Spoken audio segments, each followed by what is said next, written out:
तो hello guys, कैसे हो आप सभी लोग। Welcome back to our channel. आज के इस वीडियो में हम सीखने वाले हैं कि सब्जेक्ट क्या होता है, वर्ब क्या होता है और ऑब्जेक्ट क्या होता है। अब बेसिकली कोई भी वाक्य हो, या फिर हिंदी का हो या इंग्लिश का हो, कोई भी वाक्य हो, वो इन तीनों से ही मिलकर बना होता है, सब्जेक्ट वर्ब ऑब्जेक्ट। तो आज के इस वीडियो में इसको फुल डिटेल में पढ़ने वाले हैं।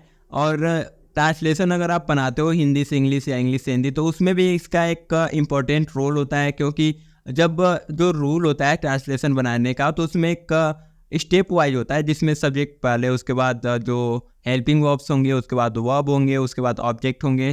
तो इसलिए भी ये पढ़ना आवश्यक हो जाता है, आपके लिए ये जानना आवश्यक हो जाता है। तो आज के वीडियो में यही पढ़ेंगे, और आने वाले वीडियोस में हम जो टेंस है उसको जीरो लेवल से पूरे प्रो लेवल तक सीखने वाले हैं। चलिए शुरू करते हैं।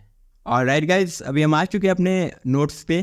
तो सबसे पहले आता है सब्जेक्ट। तो सब्जेक्ट क्या होता है, तो इसको हिंदी में कर्ता बोलते हैं। और जो इसका डिफिनीशन है, इसको हम देख लेते हैं सिंपल लैंग्वेज में। एक जो किसी भी वाक्य में क्रिया का संपादन जो करता है, इसका क्या मतलब हुआ कि वाक्य में जो काम कर रहा है, मतलब वाक्य में जो काम हो रहा है उस किसके द्वारा हो रहा है, वही सब्जेक्ट है। तो अगर आपको समझ में नहीं आया तो हम एग्जाम्पल देखेंगे तो ज़्यादा क्लियर हो जाएगा। तो पहला एग्जाम्पल लेता हूँ, मैं पढ़ता हूँ।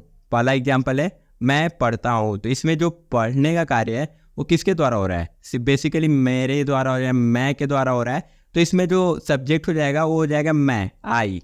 ऐसे ही जो दूसरा एग्जाम्पल है, वो काम करता है। तो इसमें काम करता है, तो वो काम करता है। तो काम करने का जो कार्य है वो किसके द्वारा हो रहा है, तो वो के द्वारा हो रहा है। तो इसलिए जो हमारा सब्जेक्ट हो जाएगा वो हो जाएगा वो। अब चौथा एग्जाम्पल देख लेते हैं। जैसे हम लोग स्कूल जाते हैं, तो जो स्कूल जाने का कार्य है वो किसके द्वारा हो रहा है, हम लोगों के द्वारा। तो बेसिकली इसमें सब्जेक्ट हो जाएगा हम लोग। अब इस ऐसे जो इंग्लिश वाले हैं, दे प्ले क्रिकेट।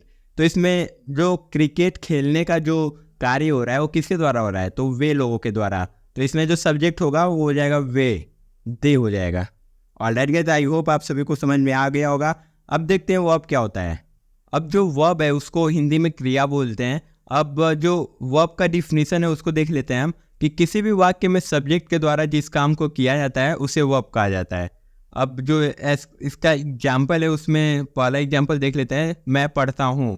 तो इसमें जो कार्य क्या हो रहा है, कौन सा कार्य हो रहा है इसमें, तो जो पढ़ने का कार्य है, पढ़ना, वो उसमें वर्ब हो जाएगा।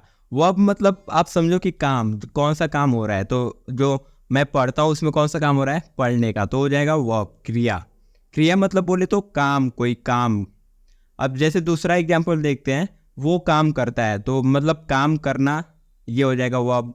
अब तीसरा एग्जाम्पल देखते हैं, मैं आपको पढ़ाता हूँ। तो जो पढ़ाने का कार्य है वो हो जाएगा वर्ब।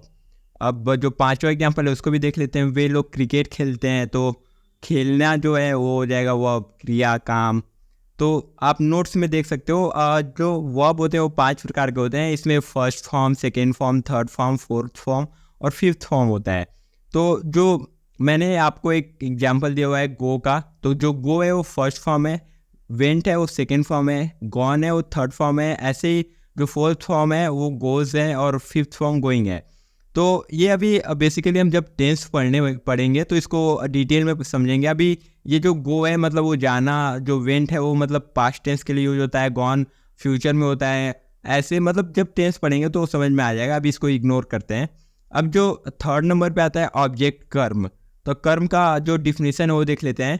किसी भी वाक्य में क्रिया का असर जिस पर पड़ता है उसे ऑब्जेक्ट कहा जाता है। अब दूसरे शब्दों में देखा जाए कि मतलब किए गए कार्य का जिस पे असर पड़ता है वो उसे वर्ब मतलब ऑब्जेक्ट कहा जाता है उसे।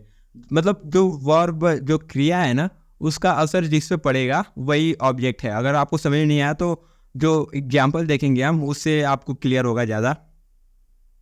तो पहला एग्जाम्पल आता है, मैं उसे पीटता हूँ। तो इसमें जो उसे है, मैं मतलब मेरा जो काम हो रहा है वो किस पे हो रहा है, मैं पीट रहा हूँ किसको, तो उसे पीट रहा हूँ। तो जो उसे है वो अपना ऑब्जेक्ट हो गया।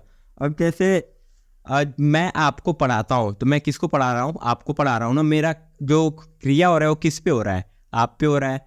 तो जो ऑब्जेक्ट हो जाएगा वो आप हो गया, तो आपको जो है वो हो जाएगा ऑब्जेक्ट। अब ऐसे ही शिक्षक हमें पढ़ाता है। तो शिक्षक पढ़ाता है, वो शिक्षक अपना काम कर रहा है, वो उसका फल किस पे पड़ रहा है, अपने पे पड़ रहा है, हमें पढ़ाता है। तो जो हमारा ऑब्जेक्ट हो जाएगा उसे हो जाएगा हमें, जो हमें है वो हमारा ऑब्जेक्ट हो जाएगा। तो ऐसे ही आई होप आप सभी को समझ में आ गया होगा। आज की वीडियो में इतना ही। अब आने वाली वीडियोस में हम टेंस पढ़ने वाले हैं शुरू से, मतलब पूरे 0 लेवल से होके पूरे प्रो लेवल पे टेंस पढ़ने वाले हैं। हिंदी से इंग्लिश में अनुवाद बनाने वाला पूरा एक स्टोरी टाइप में भी हम अनुवाद बनाने वाले हैं। एक सेंटेंस से लेके एक पूरा स्टोरी का अनुवाद बनाएंगे। तो बने रहिए हमारे साथ। अगर आप चैनल पर नया हो तो चैनल को सब्सक्राइब कर लो। ऐसे ही और वीडियोस के लिए मिलते हैं नेक्स्ट वीडियो में।